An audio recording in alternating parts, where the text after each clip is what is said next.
Yo guys, what's up? It's Adam here, aka Cena Guy. We're coming at you with another movie review. Right, movie review on Toy Story 3, which someone requested because they really liked my review on Toy Story 1 and 2. So they wanted me to review Toy Story 3, which came out in the year of 2010. It's an American animated comedy drama film. Well, we all know what Toy Story is about the toys that come to life, etc., going on these big adventures and all that. Now, Toy Story 3, I've got mixed emotions about. I don't think it's a terrible film, although some people and Toy Story other fans would say that the third one is the worst one in the franchise. But 1 and 2 I really love. You know, Toy Story 1 I've seen countless times. Toy Story 2 I've seen countless times. Now Toy Story 3 I would say I've only seen like 3 times. I saw it for the third time when it first came out. And then I rewatched it again at a friend's house when I went round to visit him, and he never saw Toy Story 3. And he was actually watching Toy Story 3 at the time when I went round his house, and I rewatched it with him again. And I believe I watched parts of it for the third time when there was nothing else on TV at the time. You know, and Toy Story 3, I've got no major complaints about it. I think it tells a good story and there's some good moments in it. I like the fact that everyone comes back to reprise their roles. I mean, like I say, Tom Hanks, great actor, known for like The Green Mile, Forrest Gump, Castaway, Saving Private Ryan. You know, he comes back to voice Woody.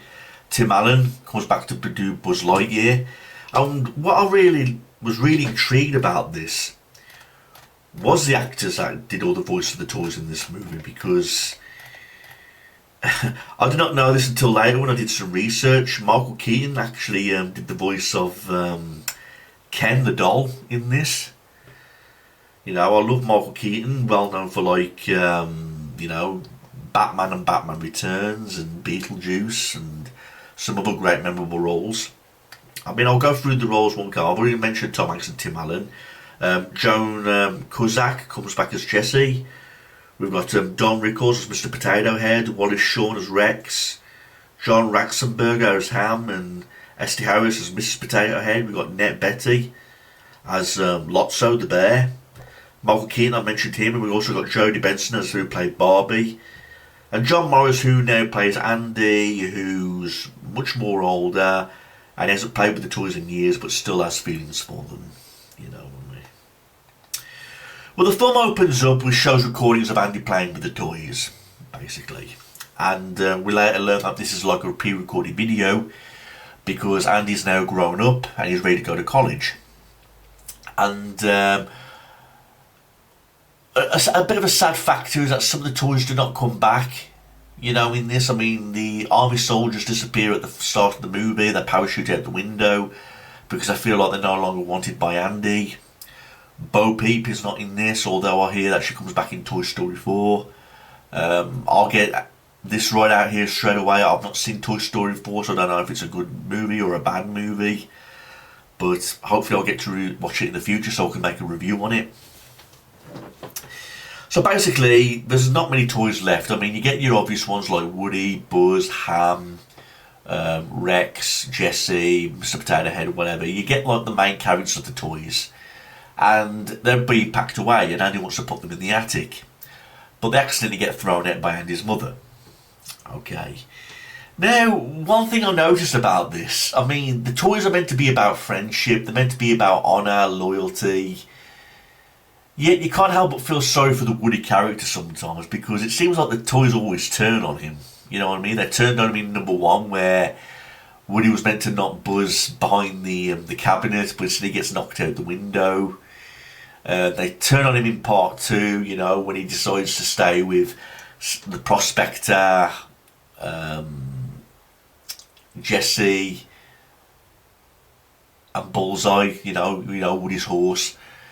You know, they turn on him there, but they later reincline when he decides to go back again. And but it seems like the toys always seem to turn on Woody. You know what I mean? I'm thinking to myself, what kind of toys are these? I mean, they're supposed to be about love and respect, but they seem to turn on Woody like just like that so very easily, you know. As for Buzz Lightyear's character in Toy Story 3, I'd say that he didn't really have much to do.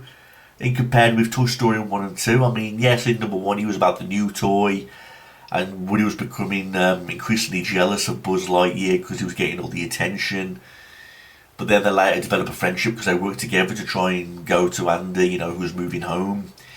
In Toy Story 2, I'd say Buzz had a lot more to do in that because it was about Buzz on a mission to go and rescue Woody. And you had that little scene, you know, where he gets mixed up with the fake Buzz, you know, and the fake Buzz is back in the Empire Zurg, and he's going, "No, father," you know, when he falls off the elevator. So, but I felt in Toy Story 3 he didn't really have that much to do. I mean, there was a scene in this movie where he was talking Spanish, and I'm thinking to myself, okay, whatever, you know, is that the best you can come up with for the Buzz Lightyear character, by making him talk Spanish in this? I'm thinking to myself, whatever, you know, couldn't you have given Tim Allen more of a bigger role in this movie?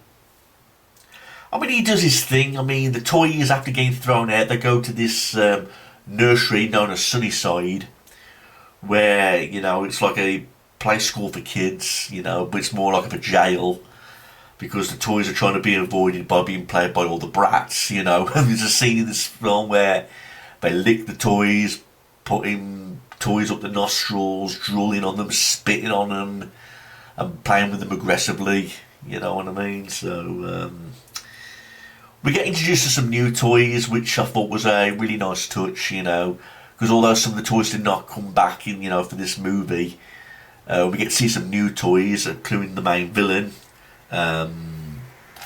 What's his name? I keep calling him Fatso for some reason, but that's not his name. Lotso. That's right, Lotso the bear, voiced by Ned Beatty. You know, strawberry scented teddy bear, you know. We learn that he's the villain in this because they tell a background story about how he was neglected by the girl, you know. She went on a family picnic and left him behind, and then when he went home, he was replaced. You know, and he snapped and he felt like he can't have a human's love anymore. You know, so he became like the main villain in this movie. I love the whole concept about how the toys are always being watched by that monkey, you know, who's watching the surveillance cameras, you know.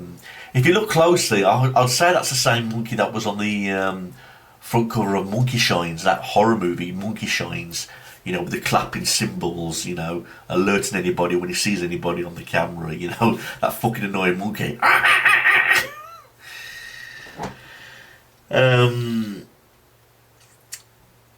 Another good scene I thought was a good idea was Mr. Potato Head, where he puts his eyes on like that, I don't know what it's called, that object of some kind, I forget what it's called, but where he puts his eyes on the object so he can see on other people, you know. I love the ending scene where it's like at the junkyard. We think that all the toys are going to come to their demise by being burnt alive, but the toy aliens control like the machinery to save Buzz and Woody and all the other toys. Lotso gets his comeuppance by being taken by these guys, being put on the front of the truck, you know, and drove away. And I thought the ending had a really nice touch. I know there's a lot of people that make fun of this scene, but when the toys all come together and they're all happily reunited, Andy's giving his toys away to this little girl, including Buzz and Woody, who was his all-time favourites. And to me, that was the perfect ending for Toy Story. You know, I mean, the fact that despite Andy giving his toys away because he's now older and he's now going off to college, the fact that he left them with this little girl was a nice touch. And it was like the perfect ending for the toys, you know. They had a happy ending, you know. They wasn't thrown away, they wasn't destroyed. They went into a new home, and that was just a nice touching ending, you know, where Andy's like telling the story about Woody and Buzz. He's just like giving the toys away to this little girl, and then he drives away. That was a nice ending. But they can't wait for Toy Story 4, and for what I hear, Toy Story 5 is in the works now, and I'm thinking, haven't these toys been through enough? You know, what more possible ideas can you come up with for ideas of Toy Story 4 and 5? But with that being said, a lot of people say Toy Story 4 is a good movie, but I've not seen it. I know they introduced a new character called Forky or something like that, but that's all I know. I've not seen the movie. And I would like to see Toy Story 4 so I can do a review on it, you know. before I watched Toy Story 5, so what else is that? I hear there was a lot of scripts for this Toy Story 3. There was lots of other ideas. I mean, I've been looking online. I mean, I don't believe everything I read on the internet, but I've been reading a few scripts that they came up with for like Toy Story 3. Apparently there was an idea about going to Andy Barclay, that's Child's Play. About Andy's grandmother's house. The tours were going to be taken to Andy's grandmother's house, and it was going to be like a murder mystery type of film, where the toys were getting killed off and disappeared one by one, and they were getting introduced to these old-fashioned toys belonging to the granny, so there was that. There was also another script about focusing on Buzz Lightyear, where his toys were becoming, the Buzz Lightyear toys were becoming discontinued, and he had to return back to the old factory, where they made Buzz Lightyear, and Woody and all the other toys had to go and rescue him.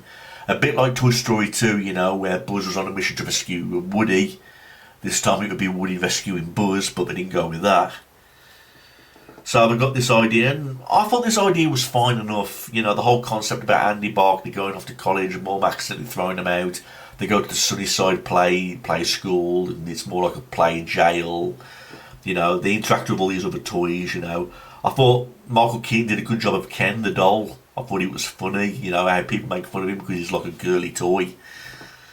So the voiceovers for these characters are pretty good. I knew I recognised that voice. While Ken was talking, I was like, that voice sounds familiar. Who can it be? And when I looked it up, it says Michael Keaton. So that's how I found out. Okay. But after watching Toy Story 3 just moments ago and reviewing it, I'll have to say I liked it a lot more when I saw it for the first time.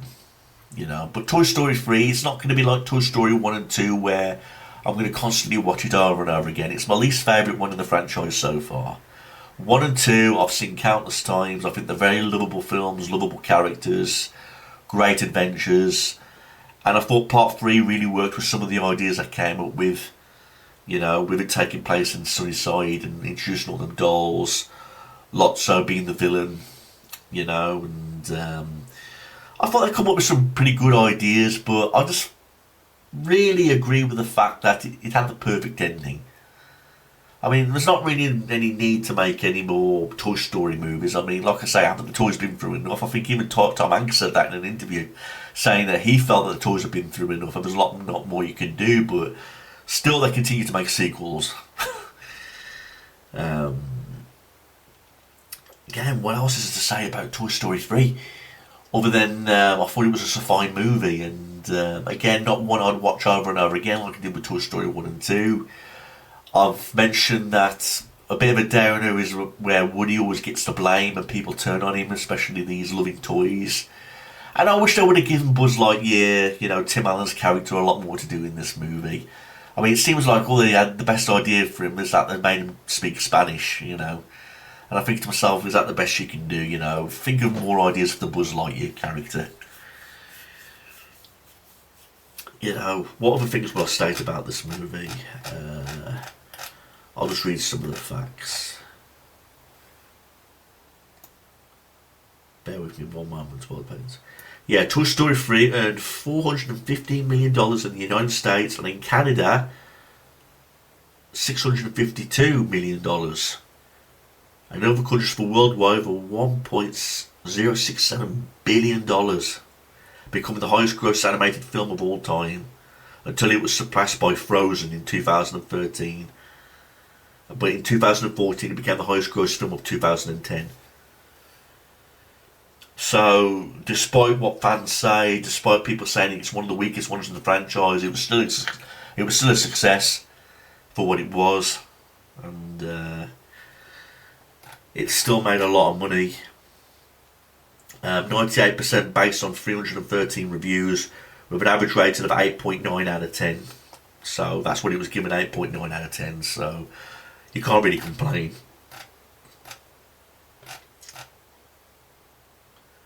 I kind of want to check out Toy Story 4 now that I've checked out Toy Story 3, just to be intrigued where they go. I mean, I know Toy Story 3 came out, I believe, in 2006. Toy Story 4, sorry.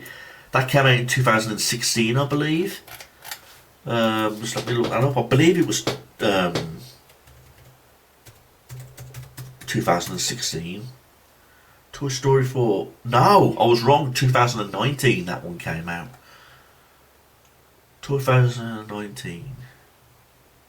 Kind of want to check it out now that I've seen all the previous 3 ones, because, like I say, I've got no complaints. I mean, like I say, I really like Tom Hanks. I like Tim Allen. You know, any movies which them two appear in that I'm really willing to check out. So, of course, Woody and Buzz are a big part of our childhoods. You know what I mean? I've got the Buzz Lightyear and the Woody doll in the attic. You know, the fact that would have been in Toy Story 3. But again, they're lovable characters. Some say Toy Story is one of the best Disney franchises of all time in Disney.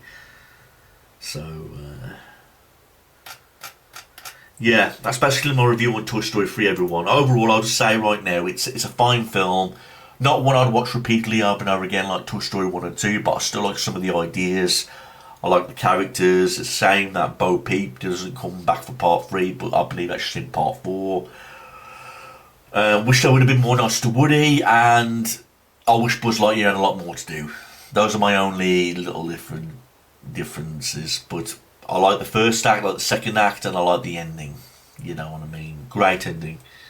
And I like the different sequences, how it starts in Andy's room, but starts off and then it goes to Sunnyside, and then there's one big adventure, and it takes place in the junkyard later on. I like the Lotso character, you know, how he was the villain and how stubborn and cruel he was. You know, even though there was a point where they saved his life, somewhere towards the end of the film they saved his life, but yet he still turns on him. So, yeah, basically that's my review, everybody. So, please leave a comment and let me know what you think, and we'll see where we go from here. Thanks, everyone. Peace out.